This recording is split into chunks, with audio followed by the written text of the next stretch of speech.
Renowned portrait artist Michael Shane Neal has painted actors and senators, Supreme Court justices and entrepreneurs, icons and visionaries.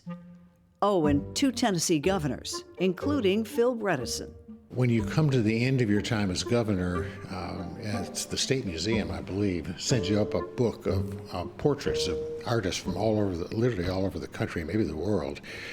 There were probably 20 or 25 portraits in there, and I just was asked to go through them and find somebody whose portrait I liked, and that's where they would commission the portrait to go to the Capitol. And I found one I really liked, and it was stunning that he was in Nashville, Tennessee. I figured it'd be Los Angeles or San Francisco or London or something.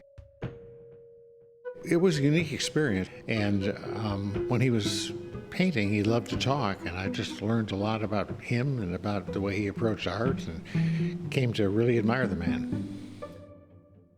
Shane credits his mentor, Raymond Kinstler, for setting him on his rather specialized career path.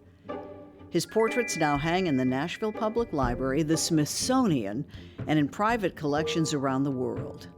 Not bad for someone who studied art in the basement of a college dormitory. I'm Demetria Kaladimos. It's Banner and Company. I am 6th generation Nashvilleian. My kids are now 7.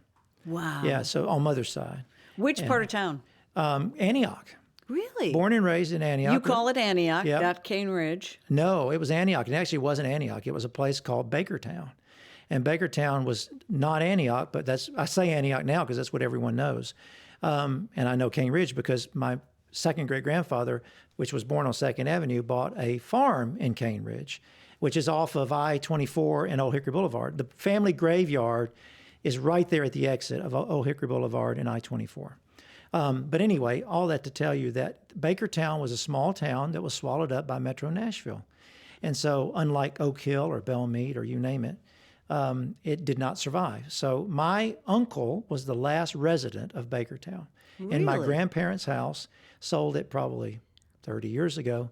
But the church that I grew up going to there on Antioch Pike at Harding Place just closed after over 120 years of being there. My grandmother went to church there as a child. Wow. And it was called Mill Creek Baptist Church, and then it became Mill Creek Church of Christ, then later Meads Chapel Church of Christ. And they finally got down to about 20 ladies over 80 and a minister, and that was it. So it's really sad to see that last little piece of Bakertown is now gone. I have all of these incredible tape recordings. Now it's on CDs. 2 different Christmases, I invited my 3 uncles and my mother to come over, sit in a round table, put the tape recorder in the middle, and then just tell stories from the 1920s, 30s, 40s. Brilliant. It's like 4.5 hours long total. And it is a window into an era that is gone, into Nashville, into what life was like in a small town. It's extraordinary. It really is. Have you done anything with these tapes? No, we just listened to them. And it is not Mayberry. I mean, it has elements of Mayberry, but it's much more real than that. I mean, it has alcoholics, and it has wives that were beaten, and it has, what's a nice way of saying it, race relation problems. Yeah. I mean, all that stuff that was true and real. But then there are the elements that you go, oh, wow, that is so Mayberry. Everybody's on the porch on a Sunday afternoon. But it's extraordinary to listen from the voices of people that lived during those times and to hear them feed off each other. Oh, I would love to hear those. Yeah, it's really something. And 6 generations. Not many people can say that and still have a foot in town. I mean, David Ewing, the lawyer here in town, tells me he's 9th generation.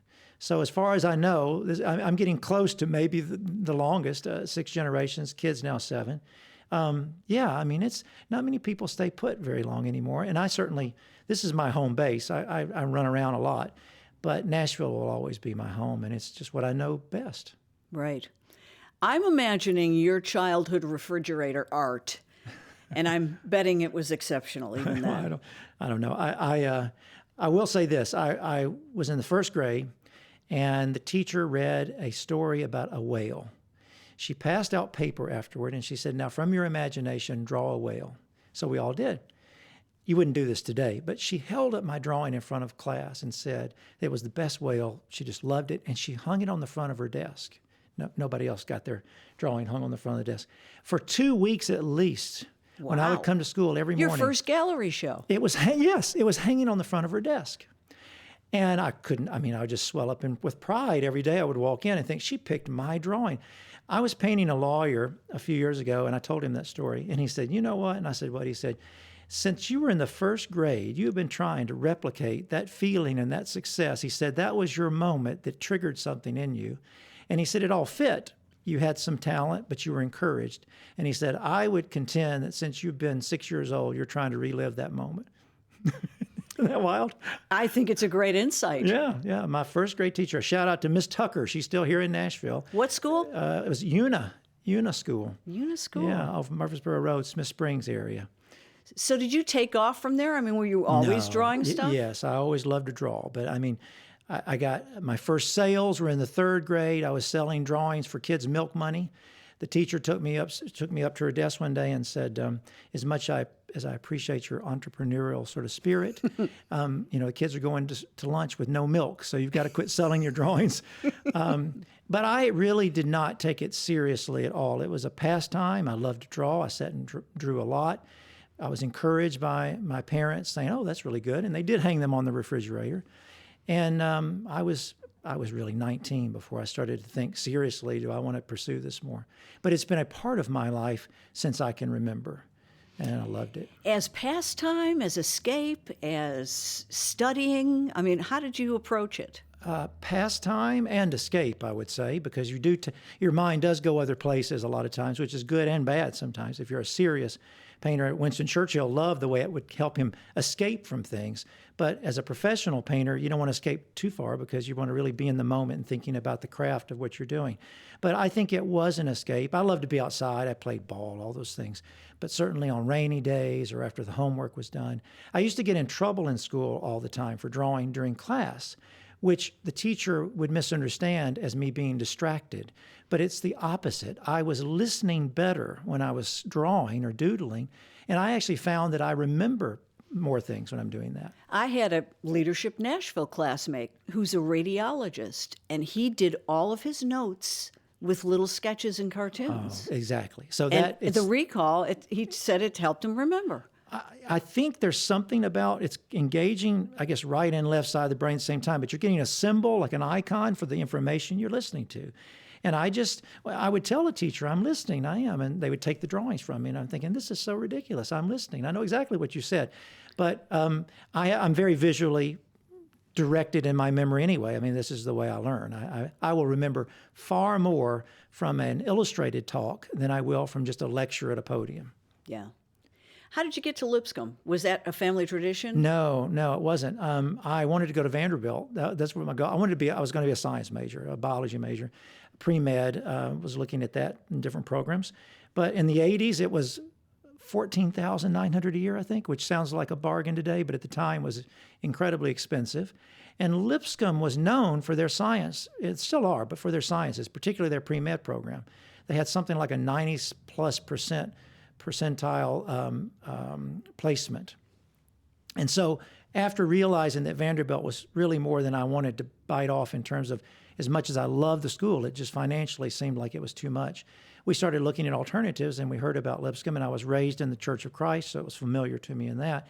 And but I hadn't thought about really going to a Christian college, and I'm so glad I did. I mean, it changed my life. But I ended up there 2 years, science major, and then thinking, I don't think this is what I want to do.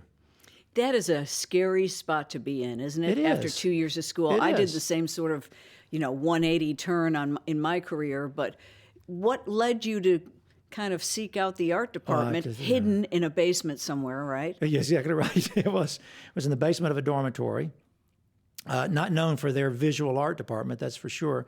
I told my parents that I thought I wanted to do something else. Wasn't sure what, and thought, well, for a year, Dad said, I'll pay for a year of you just sort of taking a number of courses that you want to take. History, I think I did a psychology course. And my mother said, you've always loved to draw. Why don't you take a drawing class? So I signed up for an art class, and I will tell you, Demetria, from the first day, I felt more at home than I did in any place else on campus and with the students, just kind of a click. And I mean, every day that went by, I knew that I wanted to do something like this, but having no professional artists in my family, not having an example. The only example I had was there was an adjunct professor there of painting who taught there for 35 years named Dawn Whitelaw, a very gifted painter, working today in Nashville, still has an incredible career. And Dawn was a professional portrait painter who came in to teach painting twice a week, general painting, and then later there would be an emphasis on portrait figure. And she sort of took an interest in what I was doing and was very encouraging. And then as I was completing her class, she said, you really ought to do more of this. And I would encourage you to explore doing more portraits, drawing them, painting them, etc. So I loved people, I loved art, so I kind of went down that road. It's Banner and Company. I'm Demetria Kaladimos. We'll be right back.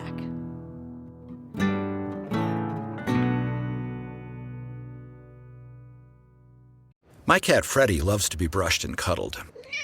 But stirring up his cat allergens meant sneezing and itchy eyes. Then I found Purina One Live Clear. It's cat food that reduced the major allergen and my suffering in as little as 21 days. Now, we feel closer than ever. If you have issues with cat allergens, you really need to try Purina One Live Clear. Try new Purina One Live Clear today. Purina One, a difference from day one. And I know that you eventually seek out your mentor who Yes. changes your life, but how did you get the nerve or opportunity? It was like a music student knocking on the door of Beethoven. Yeah. Saying, yeah, "I'm no, here." No, I said to a lawyer one day recently, it's like you left Vanderbilt Law School and the next day you're communicating with John Roberts at the Supreme Court. I joke that all things come back to Nashville, and it is remarkable how many things come through this city in terms of connections that feed out all over the world. But I had donated a small painting to a charity that was being auctioned off at Bellmead Country Club. And the person that was coordinating the event saw the painting and commented to someone that she really liked it and that it reminded her of the work of an artist that she had once dated, a man named Raymond Kinstler in New York City. And somebody that was there said, I think that this artist loves Kinstler. I've heard him talk about it. Well, what ultimately happened was that person brought her to meet me before she left town. And she said, the next time I talk to Ray Kinstler, I'm going to tell him I met you, this 22-year-old artist who's just left Lipscomb. I've rented a tiny studio space in Hillsborough Village. She, true to her word, about 6 months later, she called me and said, I just got off the phone with Ray Kinstler. Now, he was at that moment painting Ronald Reagan for the White House, to give you kind of a sense of the level of an artist that he was. And she said, he said that the next time you're in New York, you can give him a call. And here's his number. It's private. Don't give it out. But the next time you're in New York. Now, again, I had never been to New York in my life. You're not in New York, I've never right. been to New York in my life. I don't think I'm ever going to go to New York, let alone meet Ray Kinstler. And here I've had someone that I have met that actually knew Ray Kinstler. That was almost good enough for me at that moment. I know somebody that knows Ray Kinstler. But then I've got this telephone number. My best friend was transferred to New York with Bankers Trust. And he got an apartment at 2nd Avenue in Battery Park South. And he said, look, if you can get the money to get to New York, you can stay in my apartment as long as you like and try to meet this Kinstler guy. So I scraped up the money. I went to New York City. I didn't call him ahead of time. I didn't write him a note, nothing. I mean, I just showed up in New York with his telephone number and a small packed bag. And I brought some photographs and an example of work that I'd done. A drawing I'd done of him, interesting enough. I wanted him to autograph it. Hey, that's smart. Well, I got the idea from him, actually. He used to draw people that he admired, get them to autograph it and hang it in his studio. You know, Norman Rockwell, you name it, different people. So I call him up, I leave him a message, and the next day he phones me. My very first day in New York City, my first full day in New York City, Ray Kinstler calls me on the phone, returning my call, and sadly, couldn't have been nicer, but said, I'm leaving on a train today to go to Washington to meet with someone. Then I'm flying to France to visit my daughter, and we'll be there for 10 days. She still lives there today, 30-something years later. And he said, but the next time you're in New York, I would love for you to give. I thought, I'll never be here again. And then I said to him before I got off the phone, he said, I'm anxious to see, he said, I'm eager to see your work. And I said, well, I brought some examples with me. And he said, I feel so bad. You've come all this way and I can't see you, and you brought your portfolio. He said, could you photograph the work and send it to me? And I said, yes, sir, I can. And he gave me his address. And he said, please don't give it out. It's my private address. And I was thrilled. So that was the morning. And in the afternoon, the first bombing of the Twin Towers happened, with the truck going in the bottom of the Twin Towers. Yeah. So I was at the Met when all that happened, and I heard sirens and sirens. It was before the dear time of cell phones. So I just thought, man, this is New York City. There's somebody getting killed every 5 minutes. I mean, this is what this city's all about. Come to find out, they were trying to blow up the towers. So what a first day in New York. No kidding. So was he immediately impressed? I mean, how quick did you hear from him after you sent off this parcel? What a good question. So 3 or 4 months passed by, and then a note came in the mail, a handwritten note, and he said that he had been on the road constantly, but he had the package, and he said, I will write you in detail soon. Well, if he didn't, I was still thrilled that he had acknowledged it. But what happened was this is my whole life really, but what happened was another moment that if it hadn't happened that way, I might not be here today doing what I'm doing. And that is that Mr. Kinstler, Ray Kinstler, was at that moment falling in love with the woman who he ultimately married, and they stayed married nearly 30 years before his death, Peggy Kinstler. And Peggy traveled to New York for her first ever weekend to spend with Ray Kinstler, as they had just begun dating, just began recently before that dating. And as he walked in the door with her, they handed him his mail, and my package was there, oversized. She remembers it to this day. And she said, as he got on the elevator, he said, I don't know anybody in Nashville. Who is this? So when he got to the apartment upstairs, he opened it up, and inside was my charcoal of him and then examples of my work and photographs. And she said he propped it up on the table and commented on that he thought it was good. And she said all weekend long, that drawing sat there. And that was the weekend that they decided that they were going to marry and stay together the rest of their lives.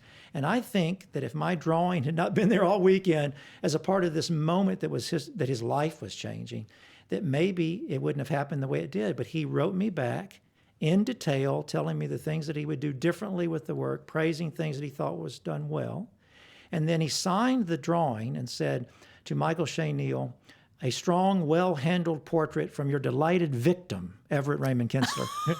So I just love. And then I was like on cloud. You cannot even, there's no way for me to describe to you the feeling that I had reading that letter, seeing that he had seen my drawing. And I could have just flown from that point on. And the best part, Dimitri, at the end of the letter, he wrote at the bottom with his fountain pen. He typed it on an old pound typewriter. No secretary, he was doing it himself. And he wrote at the bottom after he signed it, send more when you have them. So a few months later, I sent another package to him with a letter, and true to his word, he critiqued those. He took the photographs and marked them up, like with a Sharpie pen. Mm-hmm. I would lower the horizon line here. I would have put not the hand here, I would have moved it and he sketched the hand on the arm of the chair. And so I'm thinking this, and then he again said, I'm so excited about your growth, stay in touch. But out of the blue, about a year into our pen pal relationship, I got a handwritten note from him saying that he was dating a gal out west, which was Peggy. And he said, I'm going to go and paint with some friends for a week in Big Timber, Montana. And if you want to meet me at the Big Timber Hotel on June the 3rd at a given time, we'll head out to these cabins and we're going to paint for a week. Well, it turned out it was about 30 people that came. But it was the week that changed my life forever. Mm. And he took a real interest in me then. He seemed to even like me better in person. We got along even better in person. He had a real voice to go with it. And it has not been a dull moment since. It sounds like he was an incredibly generous man with his knowledge. I mean, so many people might feel threatened. No. Young Turk coming after his turf. No. He used to say to us all the time, those of us that had the privilege of being sort of in the inner circle, which was, if you find any value in what I'm giving you, it's because it came from someone else. And the only way I had this information is it was passed to me. So I ask you to please pass it on to others. And he said, if you see something you don't like, it's probably my own bad habits, so just skip over that, He was, and it's not uncommon in the world of visual arts to find that artists just want to see the next artist do as well as they possibly can, grow in this craft of sculpture, painting, whatever it is. And he was always that generous. Now, he was an incredibly generous-hearted man, but in his entire life, it was all about trying to see the world of art and beauty become stronger and stronger. And he felt that if everyone was doing it, it was like that rising tide lifts all boats, a sort of Kennedy quote. He believed in that wholeheartedly. What did he teach you that you wouldn't have gotten on your own? Probably the list is long. The list is long because it wasn't just the craft, the techniques that improved under my time with him, which is assuring me that drawing was the key to everything. So that's the foundational skill. So constantly trying to improve the craft of drawing, helping us to understand stronger compositional approaches to our work, better color. I don't want to get too much in the weeds in that, but just all of the techniques were, I have been able to grow and enhance those because of the directions that he gave me. But then there was the other part that was so huge, which was how to manage your career as an artist, how to manage clientele when you're dealing with people who come in and ask for something maybe that is so off the wall and you're thinking, oh, this is just a really crazy idea. How do I artfully tell them that this won't work? But he was just a straight shooter. I mean, he had the highest level of integrity. His honesty was always on display, but never in an unkind way. He didn't say anything, even though it might have been the truth. He didn't hurt your feelings in that way. But he just was such a man of strength and moral character that it shaped everybody around us. Everybody around him was better for knowing him. It was extraordinary. Yeah. Wow. But he was around people from a different era too growing up. His mentors, his teachers were people from the 19th century that came up in a different time and really felt that you had to have an incredible level of integrity in your work and in your daily business dealings with everyone that you were working with. And he displayed those always. It's Banner and Company. My guest is renowned portrait artist Michael Shane Neal. We'll be right back.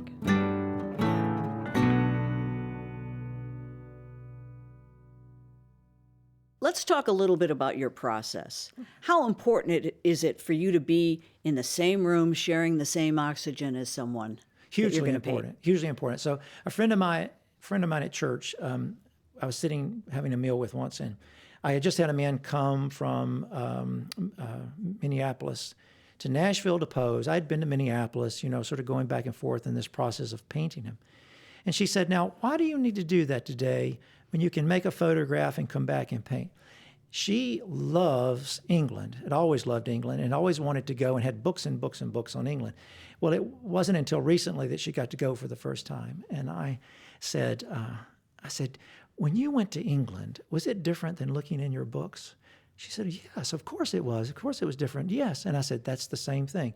For me to go and meet someone is one thing and make photographs, but to spend time with them is all the difference in the world. You need that interaction. So it's not only on a visual level, and my senses I'm always just constantly trying to be aware of what's going on, how that person's posing, how they use their hands or don't use their hands, their inflection in their voice, the way they move their head. But I'm also looking for somewhat of a connection spiritually, like between that spirit, the human spirit that's right in front of me. And that can only be received, captured by the interaction in person. And so I find that there are things that are happening that I'm not even fully aware of, but they're coming out of the brush. And they're coming from me somehow as I'm interpreting what I'm seeing and feeling. It doesn't feel the same when you're just looking at a still photograph. Are people nervous and then they get more relaxed? Yes. Yeah, some people come in ready to go. Most people are apprehensive about the process. Most people have never posed for a painting before. I had a man that came in once who said, I've not been looking forward to this at all. And I said, oh, I'm so sorry. And he said, well, not so much, your art or the paint. I love your work. It's just that I don't like some things about myself. And I've always heard that artists probe, and I'm afraid you'll find these things. And I don't want them in my painting, And I have found that over the period of time you're working with them, you develop a level of trust with them. And then they really do open up and talk very freely. And I've had people tell me things that I pause as I'm painting and think, did he just say that? I don't, I kind of, think, well, I'm never repeating that again, But there are things that people will reveal about themselves even that you're surprised. But it does help. It does give me a better sense of who they are and what they're like at their core. Are you freezing them in time? Can't they change from day to day, month to month? Yes, they do, and that's an important part of the process. Now, I supplement with photographs as well. It's the way that you keep modern portraiture alive. What about video? Is it better than a photo? I have been working on a portrait of the remember the politician Ross Perot from 40 years ago? Sure. So I'm doing a posthumous portrait of Ross Perot. I've been watching these infomercials that he did, which I think he was the first to ever do this. They are so valuable to me as I'm painting to be able to listen and hear the voice, watch him. It's as if he's sort of there. So yes, video is very helpful and a big part of today's, I think most artists use it along with the still photographs. How long can a portrait take? A long time. I can take as long as you'll give me is what it is, because an artist never finishes a picture. So deadlines are very important. So I have to pry it out of your hands at the end? Yes, there are times. Yes, it's a normal part. And occasionally you look around and realize that you've got to pay the light bill, so you've got to send one out. But you're never really finished with them. You just sort of find a good place to finish or to stop. Is what Robert Henry was a great artist who said, you never finish a picture, you just find a good place to stop. It just doesn't always ring every bell. I think that's normal and natural for an artist. I think that's what makes you pursue growth and hopefully more and more excellence in your work because you're pushing yourself harder and harder.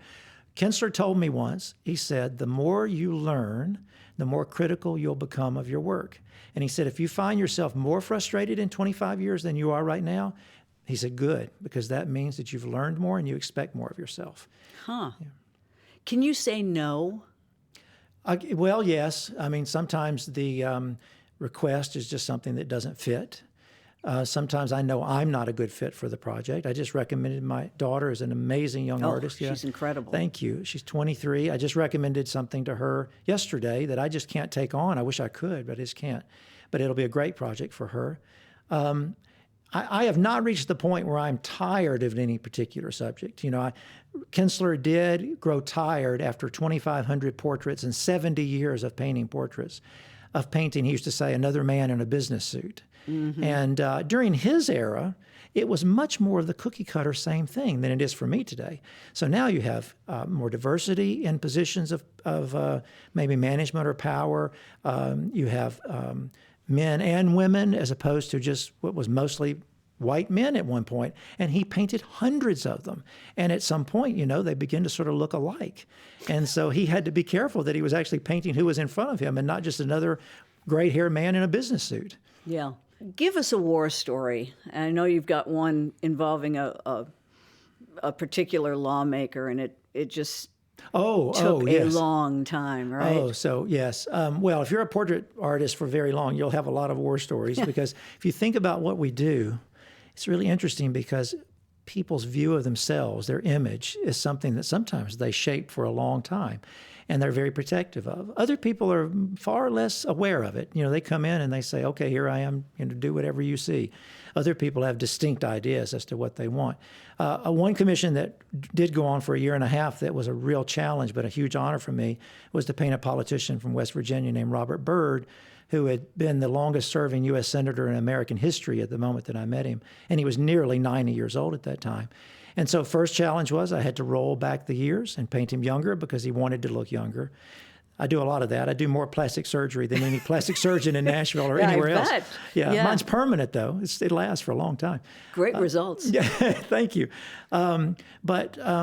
So that part was okay. I get that request pretty often. So I did a lot of research on him when he was younger. He did want to pose as well. So I wanted to do that. I wanted to have those life sittings, even though I was fleshing out the face a bit more or taking some of the gray out, that kind of thing. But he asked for three things in the painting. He wanted to have the Constitution, he wanted the Bible, and he wanted an image of his wife Irma. They had been married over 60 years. And he looked at me and said, without these three things, I would not be where I am today. And so what I didn't realize, to fast forward through months of working together, was that at some point he would look at his part of the portrait, which is his image, and be totally comfortable with it and be pleased with it, and the Constitution and the Bible. But he could not get totally pleased with my interpretation of Mrs. Bird, who he saw as an angel in heaven. And she had recently passed away, so that added to the emotion of it. She was painted as a small photograph on a desk beside him. So her face was maybe the size of a $50, very small, and his was life size. And at one point he said to me after multiple changes, "This is so unfair of me. I'm very happy with my portion of this painting, but Irma is so important to me." And he would recite poetry about love. And I mean, he was a remarkable human being. A 19th century man really living in the 20th century. And at one of the painting sessions went on for hours, and I kept making all these changes to her face at his direction. And he kept saying, "Her eyes are not blue enough, Shane. They're not blue enough." And he started this poem about something about the cerulean blue and the sky and all this. And so I thought, well, I'm just going for straight cerulean blue. And I got down and made these really blue little eyes. And he looked away talking to a staffer. And then he looked back and he went in really close and he said, "No, too blue, too blue, too blue." And I thought, this is impossible. But we eventually got Mrs. Bird to where he was happy.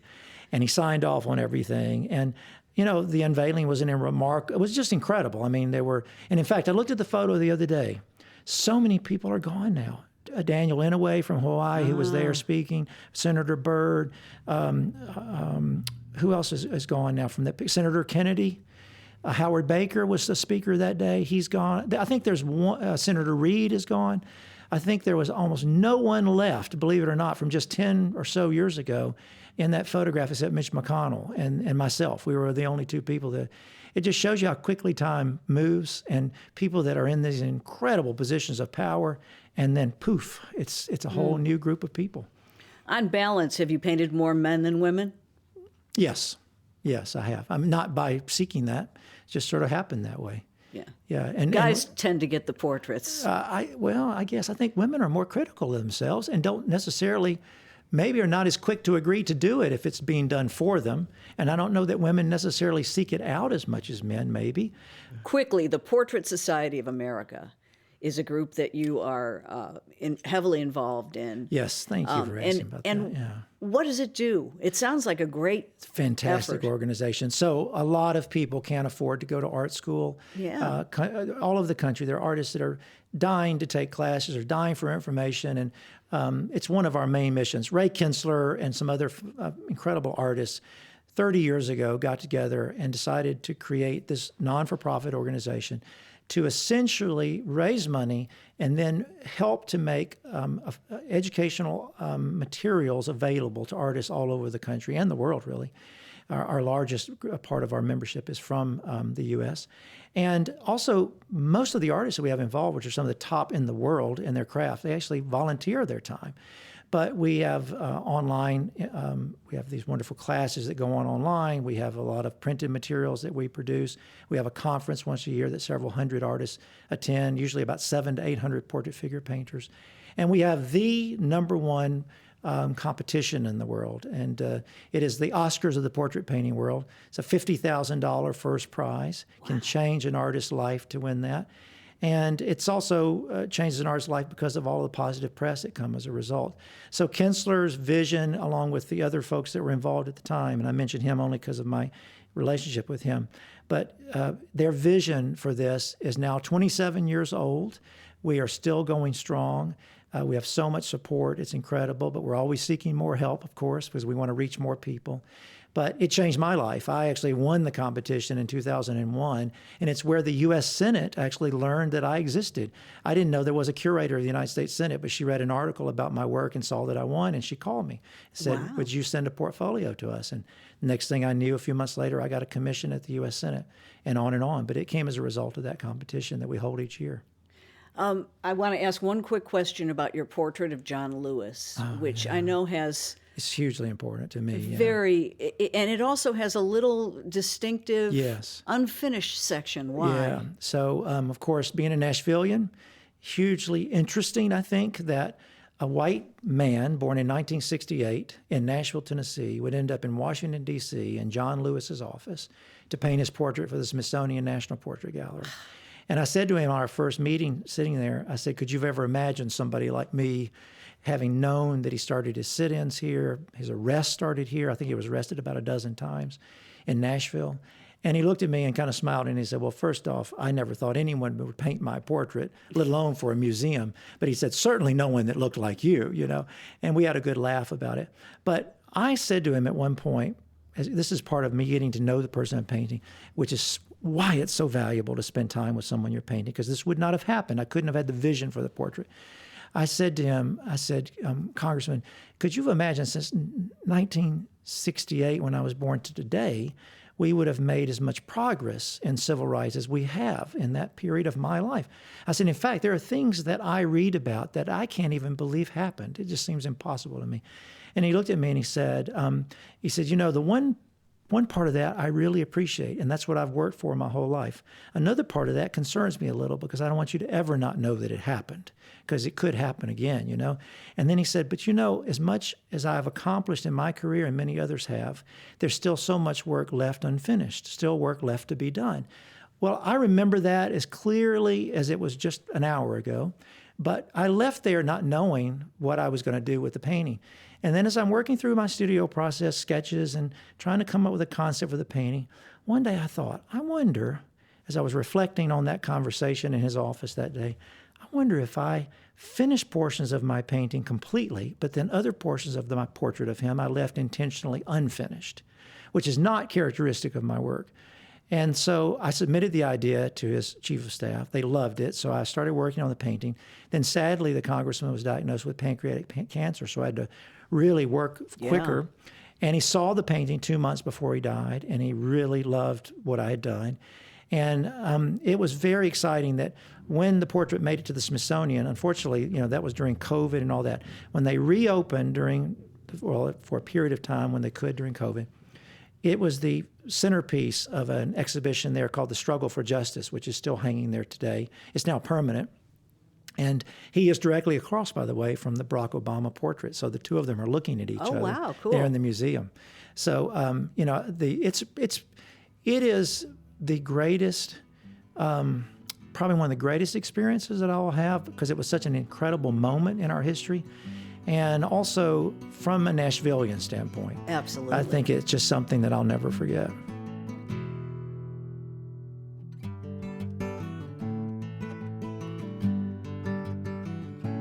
Banner and Company is a production of the new Nashville Banner. This episode was produced, edited, and mixed by Steve Harouche. Original music is by Verlin Thompson. Subscribe wherever you get your podcasts, or go to NashvilleBanner.com. You're in good company.